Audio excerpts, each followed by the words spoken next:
Well, thank you, Acting Deputy President. As we sit here today, we're on track to 4 to 6 degrees of global warming by the end of the century. And to spell it out for citizens, that is the end of the human race.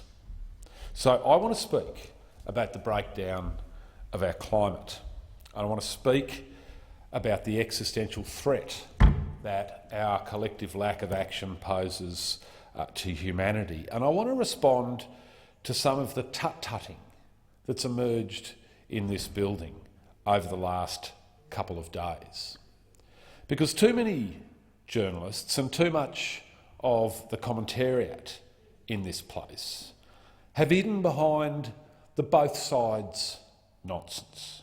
That is the false equivalence of balance. And they've used that to condemn the Greens for telling the truth about this existential threat that we are facing and for calling for real action on climate change. It is a false equivalence that is part of the same old school of thinking that has stifled climate policy for well over a decade in this place. And that false equivalence, peddled by too many journalists and too many members of the commentariat in this building, is exactly what the LNP and the ALP use as cover. Because there are not two sides to climate science, there is just the science. But not enough of us are listening to the warnings of the scientists. But what there are two sides to is the political debate about climate in this place. On one side, you have the Australian Greens, who've listened to the science and have set our policies accordingly. On the other side of that political debate are the major parties who are ignoring the science to benefit their corporate donors and to benefit their post-parliamentary careers.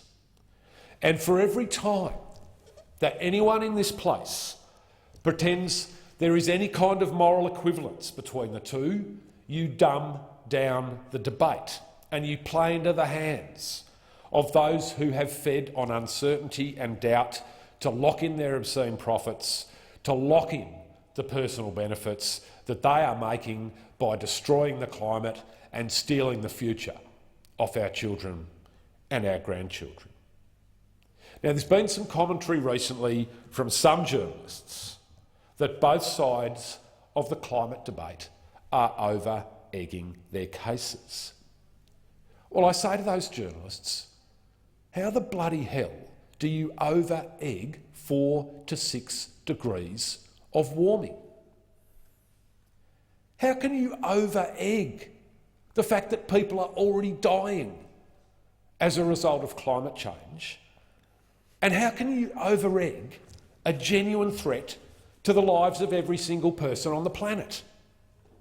How can you over-egg humanity's extinction? You can't. You can't over-egg those things. It is impossible to be too concerned about those things.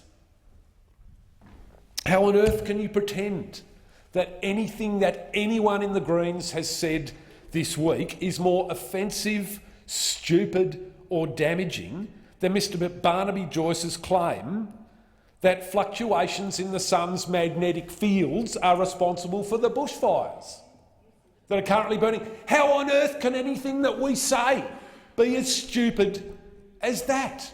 It can't be. It can't be. How on earth can anything we say be more troubling or more stupid than Senator Rennick's claim that the Bureau of Meteorology is altering records for a political agenda? It is impossible to say something more offensive or more silly than that. How on earth could anything the Greens have said this week be more insensitive than the Prime Minister waving around a lump of coal in this parliament when the country was in the middle of a heatwave. That's where the offence lies in this debate. It doesn't lie in anything the Greens have said. It lies in the things that Senator Rennick, that the Prime Minister, that Mr Joyce have said. And it lies in the timid acquiescence of the Labor Party to this government's climate-denying agenda. And those who seek to silence us are asking us to accept the muting blanket of civility because conflict makes them uncomfortable. Well, here's a newsflash. Conflict at times is what politics is all about. And right now, the forces of darkness are winning. And to those who are offended by some of the strong language used by the Greens, and by those who are offended by those brave people who are now taking direct action in our streets to raise their concerns about the lack of action on climate from the major parties, I say to those people, we are collectively offended by the death of the Great Barrier Reef. We are collectively offended at this gross act of intergenerational theft that you are perpetrating on our children and our grandchildren through the rape of this planet that you are all supporting. We are offended by the deforestation of Tasmania, and we are offended by the fact that you are collectively cooking and baking this planet for our children to die on. That is what we are offended about.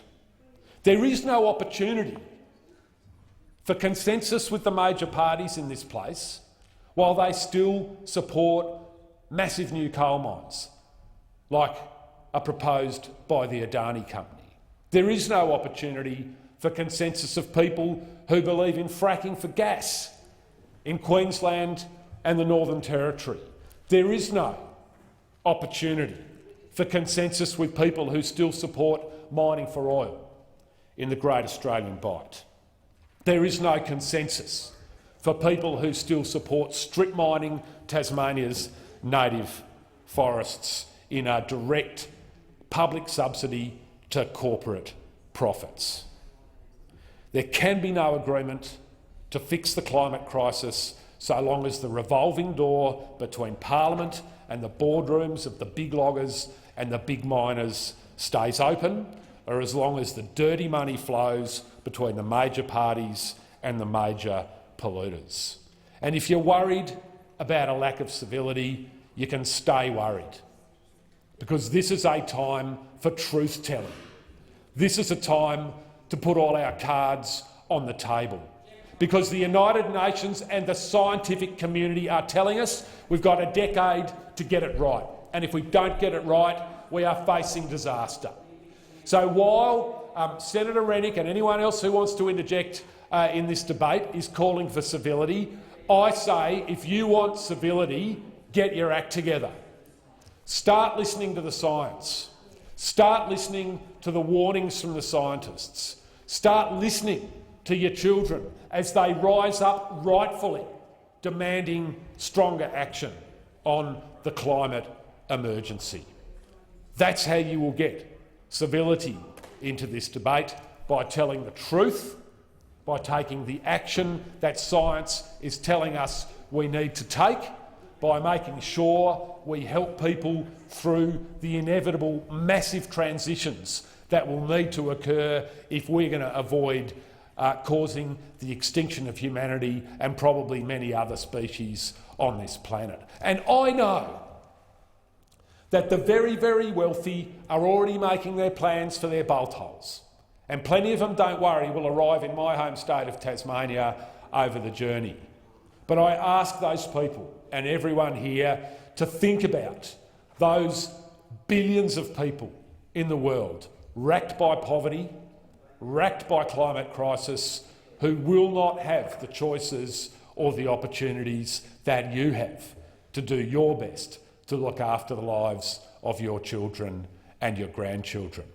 If you want civility, start acting like you deserve it.